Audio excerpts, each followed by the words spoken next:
All right, ladies and gentlemen, it is your favorite dark sorcerer here. And tonight I'd like to discuss with you packs and selling your soul. Now, I know these two things tend to make a lot of people go, oh my fucking God. Why would I do that? Okay. In fact, what happens when you sell your soul and why make a pact? What is the purpose behind it? And what are the views behind it? Well, first of all, when making pacts or working with demons, you actually have to have a complete understanding of who and what you're calling forth. Okay, and I get a lot of questions in this area. You know, when I do live videos, I get questions about how do I do deal. How do I work with a demon? What demon would you recommend for such or such a thing? Well, I work with demons, okay? I do. I've made deals with them, I've made pacts with them, but I've never sold my soul. Not once. And there's a reason for that. It's mine, no one else's. And you really don't have to sell your soul for power. In fact, this is a JCI perception. That's right, a Judo Christian institution propaganda. You see, this is actually the lie, okay? Think of it like this.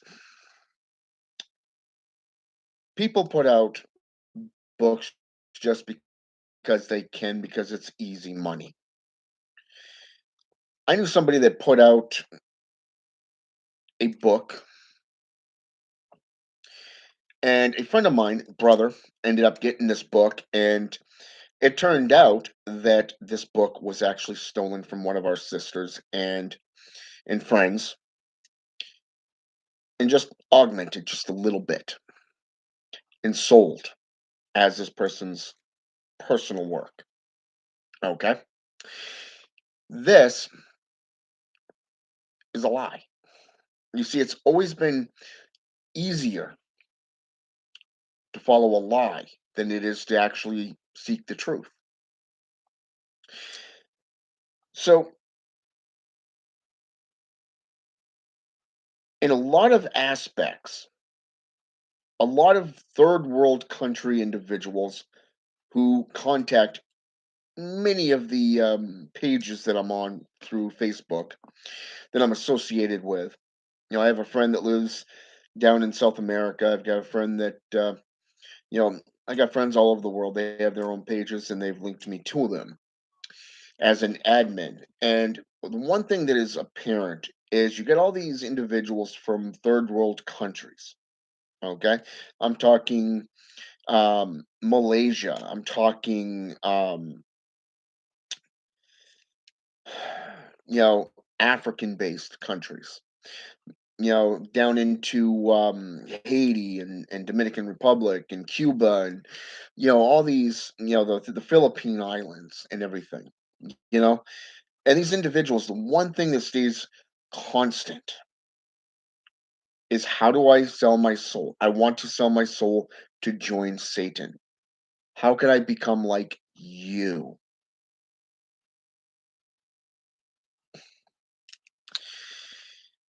Personally, you can't sell your soul.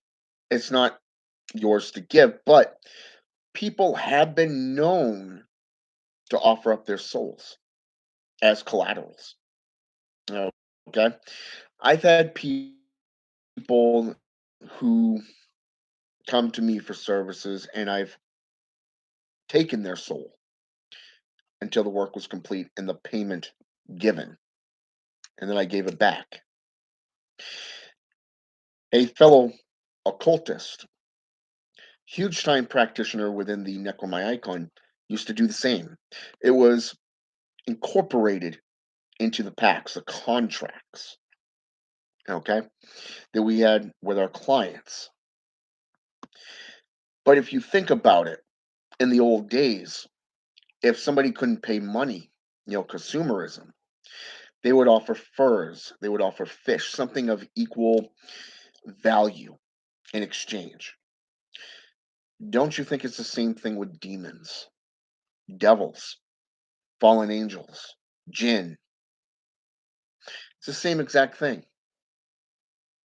You could offer up your soul, and people, like I said, have done it, but there is no need to. All you have to do is make a pact with a specific demon or a deal with a specific demon, a specific archdemon, or one of the overseers, the overlords of the demonic world. Okay. Every aspect of spirituality worldwide, going all the way back to the ancient Aztecs, the Mayans, going into Asian traditions, to the many hells, going into Egyptian folklore, getting into ancient Greek, ancient Roman, going into Norse mythology, Germanic, mythology, Slavic, which, sorcery in mythologies. You're going to see the heavens and the hells in one form or another. You're going to see these spirits that are considered to be baneful by the JCI. Okay. Now, okay, if you make a pact with a demon, is broad whenever you want it. Because, and I'm going to tell this to you right here, a lot of people do not think things through. They really don't. I want to sell my soul to become part of the the great Illuminati. I want to sell my soul to Satan for riches, for power, but they don't want to work for it. They just want it with that easy button. Welcome to the new way of understanding.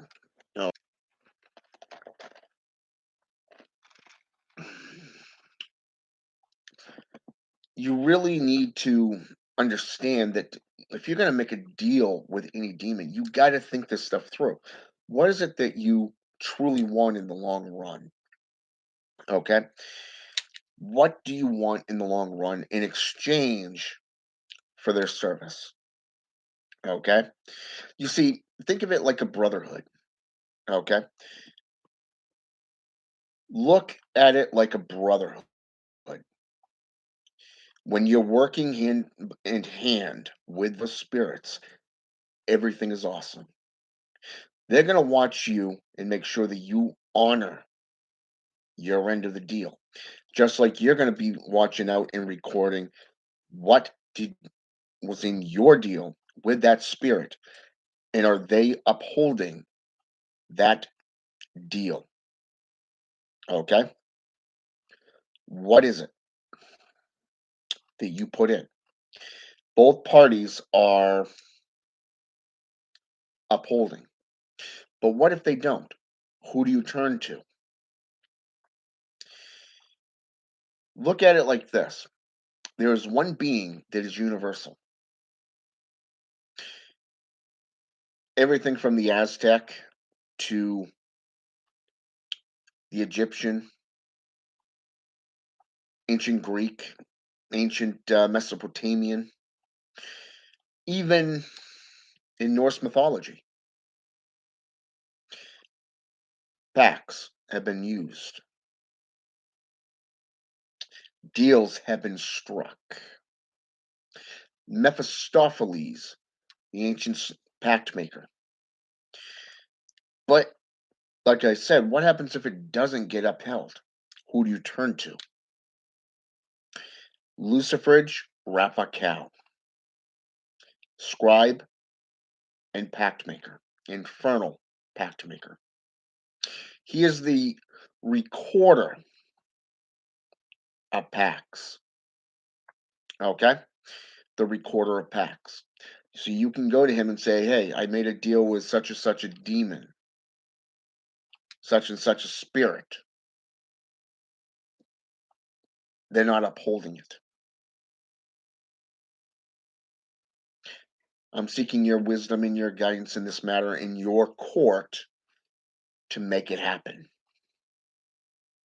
Enforce that pact. It is a legally binding contract, no matter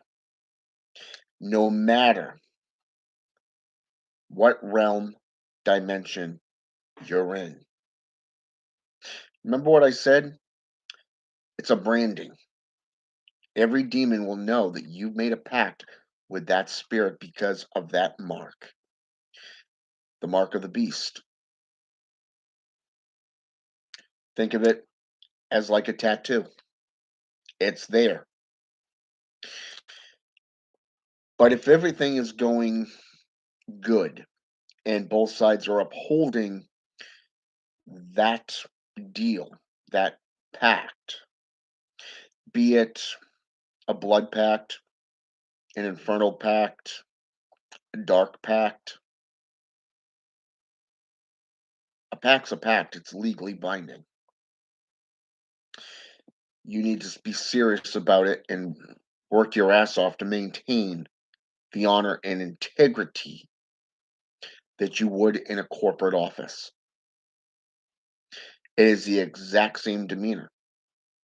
You breach that contract, they can sue your ass off, go after your family, your friends, your household, you name it, it's there. And they do have that right if you break that contract.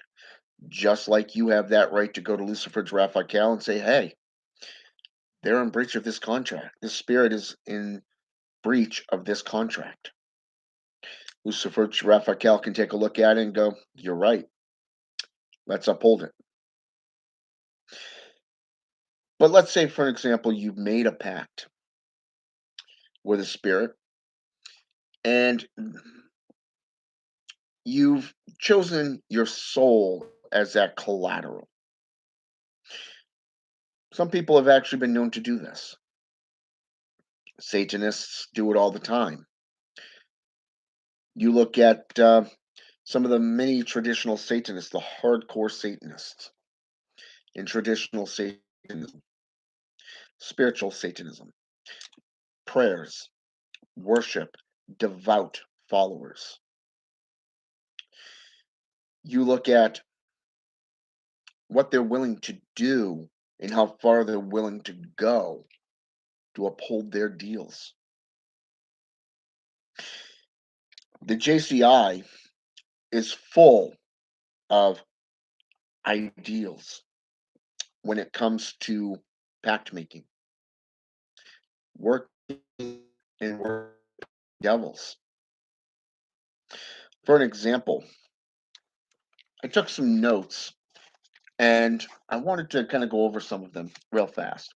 And yes, I even went into EA Weddings area on possession and stuff like that. So under possession, you have manifestation, infestation, mounting, riding, and perfect possession. Those are the five stages according to EA Wedding. The Catholic Church looks at it as manifestation, oppression, and full possession.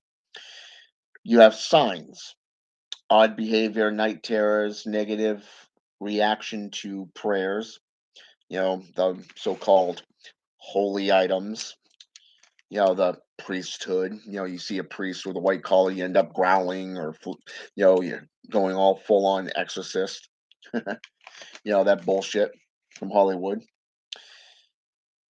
And things that can happen, what happens, different voices, different personality traits, new abilities, supernatural knowledge. Think of divination in that case, possession, mediumship, knowing things before they happen. How should I say this? Divination with cartomancy, runes, Ouija board, spiritual conjuration, invocation, evocation, stuff like that. Um, Types of possession. There is demonic possession, physical pain, uh, diabolic possession, diabolic infestation, diabolical subjugation, and diabolical obsession. Okay. These are things that the church really looks at and says, hey, guess what? This is associated with demonic possession, which is why, demonic possessions are so called, how should I say this, on the rise. So they need more holy warriors, the exorcists and everything through the church. You can't go around the major cities without going near a archdiocese that has numerous different exorcists there. Then you have the influences, the demonic influences, which is the infestation, the oppression, the influence, and the possession. Um, you have certain symptoms such as anger or hot flashes, nightmares, mental influences, deadly desires, depression, severe depression type stuff that can and cannot be associated with possession according to the church. Okay. Then you have evil lust. We all know in the Bible it says, do not let that happen. You know what I'm saying? So, and then you got Anton Zander LaVey that posts in his book, The Satanic Bible, that says, and I quote the Satanic Statement number one. That's right, the very first one. Self gratification instead of abstinence. Okay, I wonder where they got that from. Let's see, painful pleasure, and then energy vampirism, being exhausted and all that stuff. It basically goes with chronic depression and all that stuff, which is a psychological aspect. So you really want to know the difference between an actual possession and that of mental illness, you know. And if you're on drugs or alcohol, keep in mind that there's also a little thing called mind altering drugs, the false perception aspect. Okay.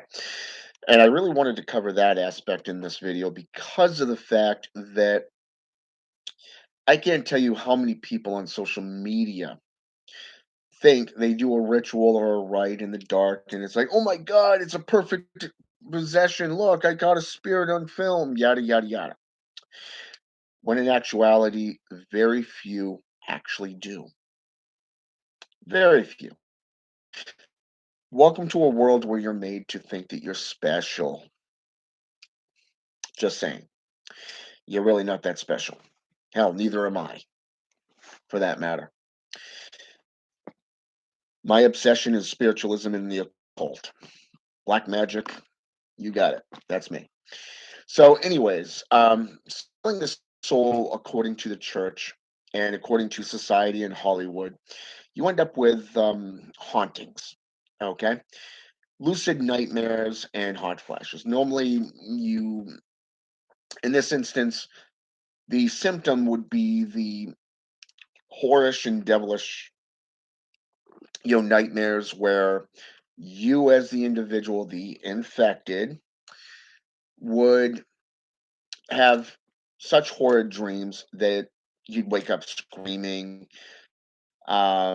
This is basically the welcoming, the invite, if you think about it.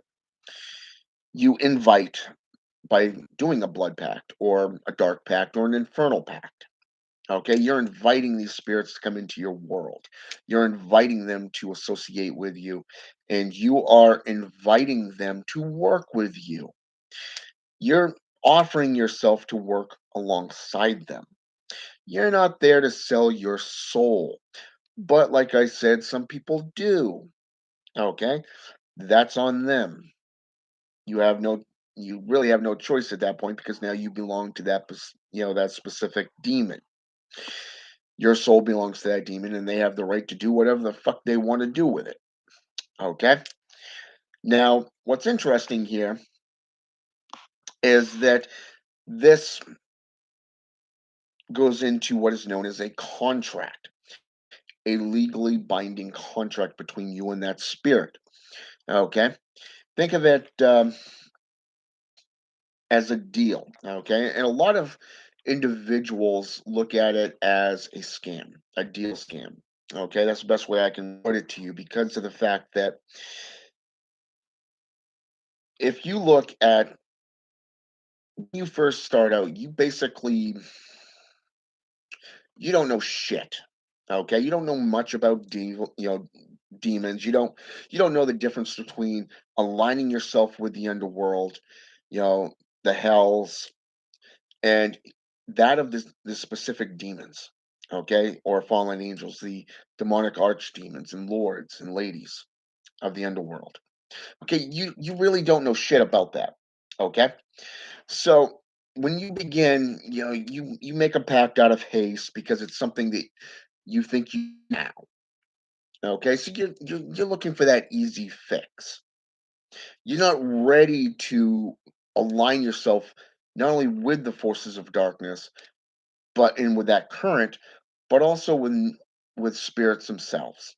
Okay, two different actions. So let's say, for an example, you make a pact. Years down the road, you realize, okay, that was idiotic of me. I shouldn't have made that deal back then because I was ill prepared. How do I fix it? And a lot of people would weigh in on it and say, well, you can't do it now. Or, oh, you can do this, you can do that. Well, just make a new deal. Bullshit. That is called the deal scam. Okay. Yes, the deal that you've made is considered an ironclad clause. Okay. That is basically a legally binding contract between you and that spirit. Now, you cannot dissolve it unless both parties, agree to. But what you can do is you can go back in, you can call that spirit and say, "Hey, I'd like to renegotiate. I'd like to redo the deal and kind of add on to it." Okay, basically refining the deal that would benefit both of you. Because you'll find as time goes on, you will grow, you will mature, and you will learn, and you'll see that there are things that you truly desire that you didn't think of back in the day when you did that original deal. Okay, so this is something that you'll learn as time goes on. Okay, and then you'll have what is known as the mark of the beast, which I've already discussed. It is that brand, the name, the seal, stuff like that that is put on it. According to the book of Revelations, chapter 13, it is the mark of the beast is the number 666. Okay, six is the sins of the man, 66 seals. So you get six, three score. It's basically three score. Okay. So, but in reality, 666 is associated with Soroth, the sun god. He's the keeper of the sacred knowledge of black magic, sorcery. All right. And then you have what is this is what you also have to look out for is you have what is known as the dealer's lie. Okay. Now the dealer's lie is basically you have a lot of scams out there. You go to mama, please. Daddy's on a video. I apologize. My son just came in with his mom. But anyways, the dealer's lie is you got a lot of scams out there. Okay. I've had clients that come to me and say, "Hey, I've gotten involved with some people. They've told me this. You seem to know a lot about this particular topic. Is this accurate? What sources would you recommend along this line?" And I'd give it to them. Okay. I did a reading for somebody and I charged him $150. And this was a full reading. He asked numerous questions. The price did not rise and it did not lower. It stayed the same. One price for the entire reading. Okay. But this individual client told me that guess what? Every question I asked, they added more money. Number one, that's not a true occultist. That is not an empath. It is not a sorcerer or a sorceress, a brua or bruo, bokor, caplata, marimberos, polero, witch, warlock. That is not what we do. Okay. So if you're getting scammed and and you know you're being scammed, get the fuck away from them. Okay, just sever all ties. Especially when you realize that something's kind of hinky there. Something's making you drag your feet. Something's got your attention that is almost like a deadly desire. Okay, something's just not right. Your gut's telling you. Your instincts are telling you. Hell, even the spirits themselves are laying it down right in your face. Okay, they're literally putting it right smack dab in your face. Guess what?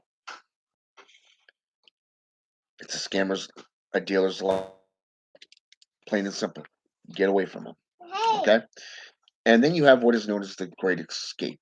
Okay, a lot of people, when they make a pact with a demon, they sell their soul. They think it's the easy way out, and they can be led to do a number of different things.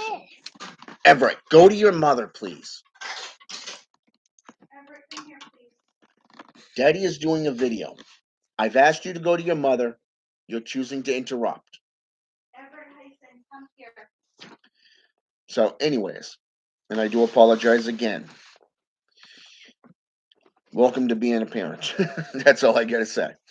So, anyways, so the Great Escape basically is a clause that Christians believe is a way for you to get out from underneath this stuff. Okay, it is one of those greatest lies that are out there. It is the biggest scam. You get up if you go to church, and you do a baptism, for an example. Basically to them, up until that point, you were filthy. Okay, you were the scum of the freaking earth. But once you've been baptized and you've renounced Satan, yada yada yada, and you've aligned yourself with their God, basically saying, and I'm going to quote one of the biggest scam artists right now, John Ramirez. Okay, in his video that he did called "The Dangers of Santeria in the Occult," he said he started going to church, and one day he went did a pasture call. Okay, that's right, a pasture call, and he supposedly picked up the minister, and about 200 people jumped on him and forced him to say Jesus is Lord. Okay, like I said, biggest scam out there. One of the biggest scams right there, because of the fact that if you trace the history back and you see where the scriptures and the scrolls are that these are spoken in, there's no way there's no way you know you can put these two together. But so after he said it, he supposedly spent a couple months moping in a semi-dark room. Supposedly he got into it with the devil, and all of a sudden, guess what? A giant white cross in his hand, and the devil went screaming. Okay, that's John Ramirez for you. The biggest freaking. You have somebody that's a big storyteller there. You know what I'm saying? Great imagination, just to sell his book and to promote it. So, anyways, to make a long story short, he's now a Christian. But if you watch his videos, his stories change. The age when he gets into it changes. The amount of years that he spent in the occult changes. The amount of time he's been a Christian changes. He started out in Santeria, went into Pedro Mayambi and Kimbiza. So how does these African Caribbean traditions suddenly become devil worship. You worshiping Satan as a Satanist, ex devil worshiper, ex Satanist. And you'll notice that the only time this topic comes up by John Ramirez is when he is literally promoting his book. Okay? But it's not just John Ramirez. There's others that claim to be ex high priests, others who claim to be ex Satanists, talking about occult symbols. They don't talk about where the symbols were, what scrolls, what documents, what they were used for, what they can do. Oh, this is associated with Satanism, devil worship. Oh, look, a statue of Santa Morte right next to a statue of the Virgin Mary. Ooh, can't have that now, can we? But yet, the African Caribbean traditions are one of the most richest systems out there of sorcery. John Ramirez never went into the history there and how these systems had to work and literally were forced to adapt their gods, the Loa, into saints. How Santa Morte is known as one of two names. Santa Santa Simo, Santa Morte in northern Mexico and southern Texas, to the Portuguese version of it. So you technically have three names that cover just her alone. Okay, so you got to actually do your homework when you get into these systems. Okay, you don't have to sell your soul. You can simply work for them as an independent agent. Say, hey, I want to make a deal with you. I want to make a pact with you. I will serve you for this amount of time. In exchange, this is what I need. This is what I want. This is what I truly desire. This is what I need to have in my life. If you make that happen, I will serve you faithfully for this amount of time. I will do your work for you in this realm. Okay? This is something that you see on a day to day basis.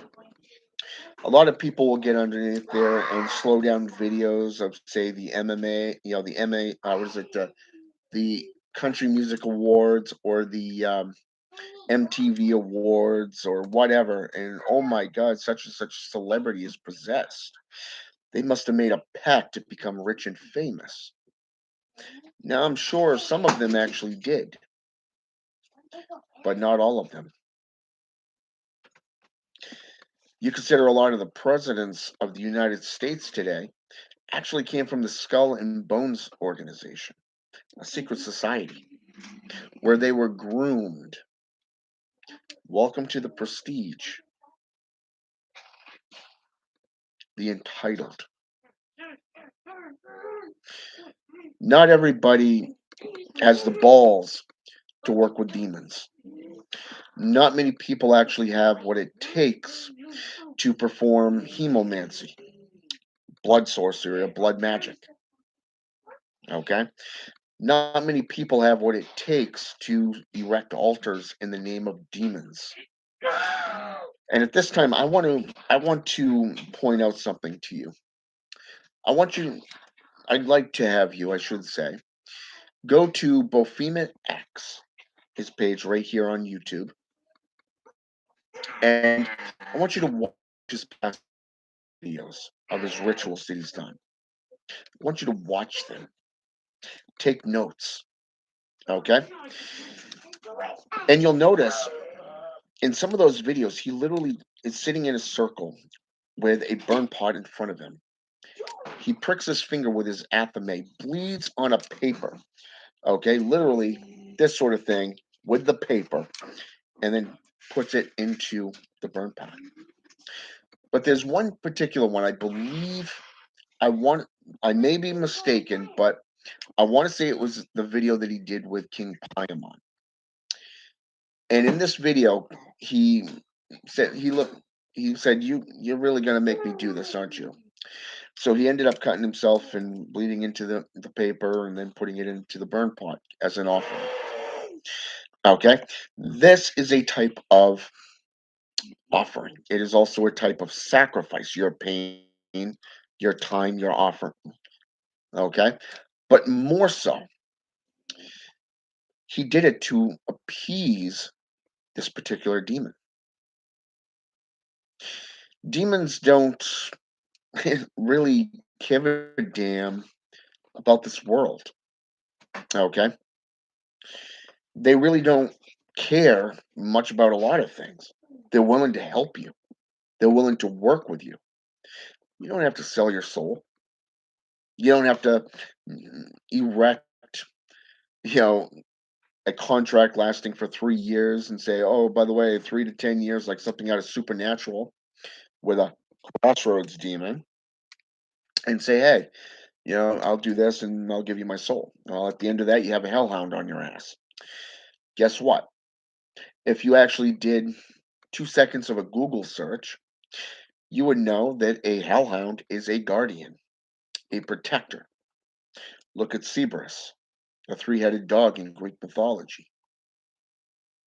Guess what? He's the protector of the treasury and all the items in Tartarus.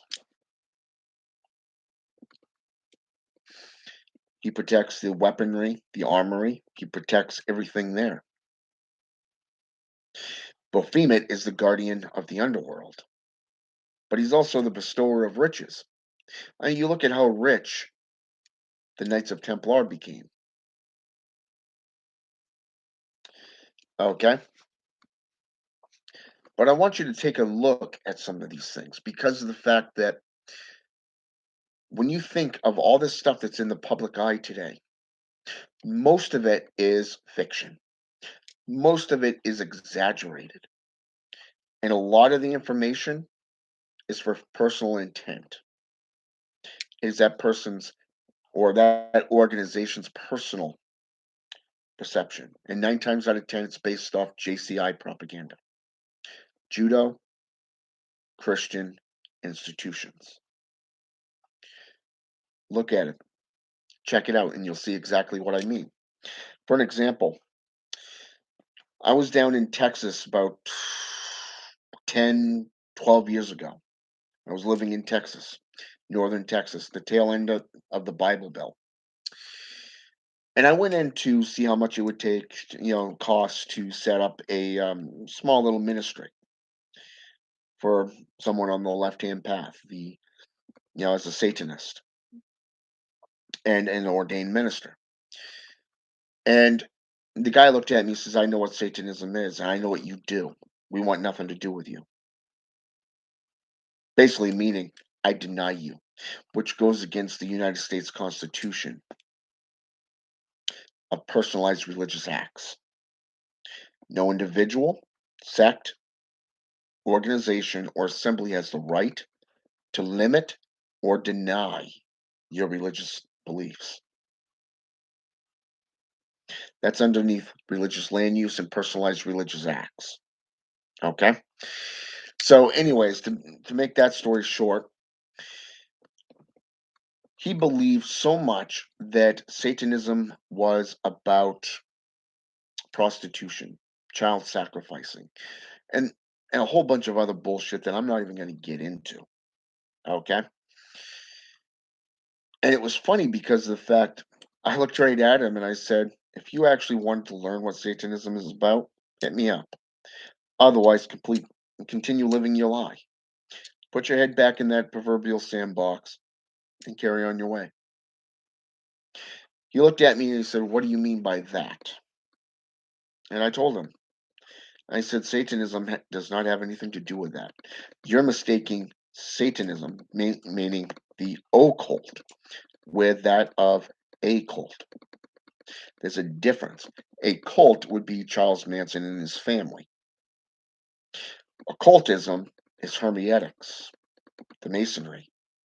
Satanism necromancy, practices of witchcraft, sorcery, the arcane. But hey, what did I say earlier? It is better to believe in a lie than to actually learn the truth. Think about that for just a moment. Making a deal is there to better yourself, to benefit you in your own world. There's an old expression within the witch's oath, the witch's pyramid: master yourself before you master the world. I can tell you working with spirits is an amazing thing. The demons and the spirits that I've worked with the kings of the Goetia, I've worked with Beelzebub, Astaroth, Lucifer, and yes, even Satan. But I've also worked with other spirits such as Pazuzu. I've worked with that of Mephistopheles, and most importantly, Marduk. And I can tell you, there's a huge difference between each and every single one of them. They all have their own perceptions, their own characteristics. They're not one and the same as the JCI will tell you. But I can tell you this: a pact is something that will benefit you in the long run. It is something that will set you up in good standing, not only with the demonic, but also with the pantheon that you're working with. As long as you carry yourself with honor, integrity, respect, and prestige, spirits will do the same. They will help you, but also they will guide you and teach you everything you need to know. They will guide you in that area. Each demon, every angelic that has supposedly fell from grace, each one of these individuals will share with you things that you'll see in oneomancy. That's dreams, by the way. You will have almost like deja vu moments where it's like, didn't I just do this? And all of a sudden it's like, oh yeah, I saw that in a dream. Guess what? It's happening down the road. I can tell you that I've seen symbols, I've seen omens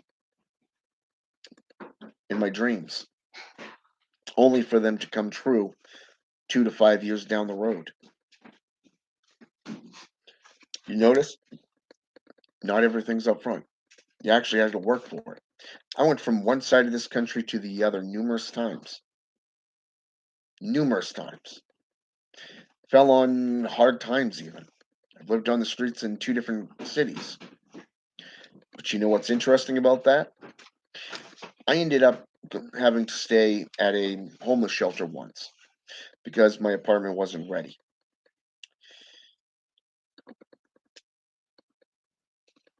When I got into that homeless shelter, it was funny because of the fact that it was just normal homeless shelter. But then one room was turned around and erected, and this guy got up there and started preaching and all that stuff. The JCI propaganda. Every move, every nod was the exact same thing as I saw in a dream 5 years earlier. It's ironic how these spirits prepare you for things. They guide you and they teach you through your own personal apotheosis. You just got to be receptive to it. And that, unfortunately, is up to you. So, selling your soul, you don't have to do that. I want I want you to understand that flat out. You do not have to do that. There's no need for it. Why would you want to serve a god when you could become a god? Self-evolution is a method utilized through apotheosis, wisdom, knowledge, gnosis. As you grow and you perform the sorcery that you are learning, you are growing, maturing in the arts. The spirits will guide you. I've had them do that. I had a specific thing that I was doing in a ritual once. They turned around and screwed that right up and did their own thing. And unfortunately, you're going to hear voices sometimes. Type of possession. You're going to feel currents and energy fluctuations throughout your apartment, your ritual room, your home, even your property. You will have hauntings. Spiritual animals that follow you like hellhounds. I've gone into my former job a few times. Birds have literally flown into the window. We've had, I can't tell you how many grasshoppers or praying mantises end up on the windows. I had a coworker looking at the door once, and it was like something on the other side was breathing against that glass because it kept fogging up and then dissipating, fogging up and dissipating. I've had people sit there and it's like something is breathing on them, sitting on a couch, an indent right behind them on the cushion. You'll have your guides and your protectors who will follow you. This is part of demonology. Belial, for an example, will bestow titles of great importance upon you, but he will also give you great familiars. You probably noticed in past videos that I have a white cat, a Siamese flame point, okay, a lilac Siamese flame point little girl, 7 years old, 8, okay, 8 years old now, okay. She is my familiar.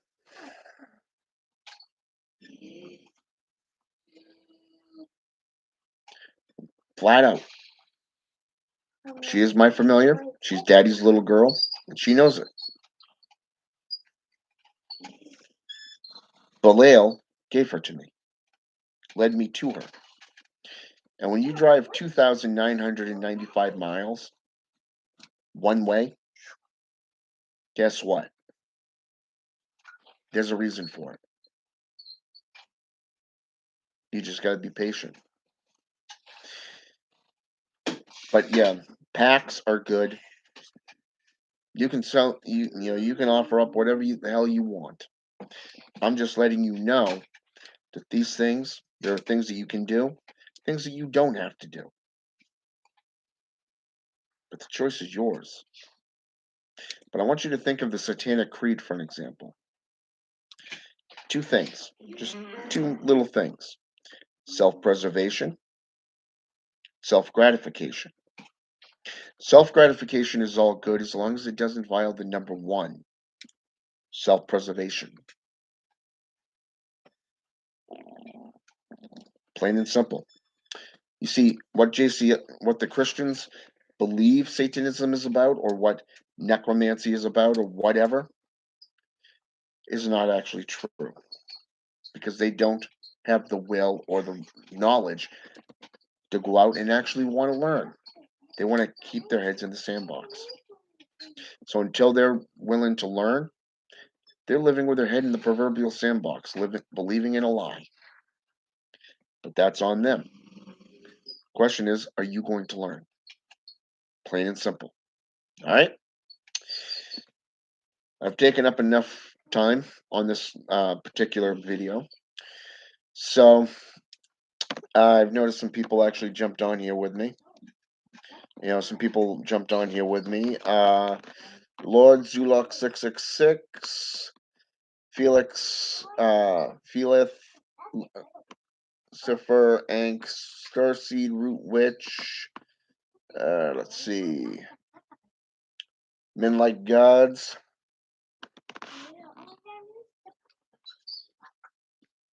And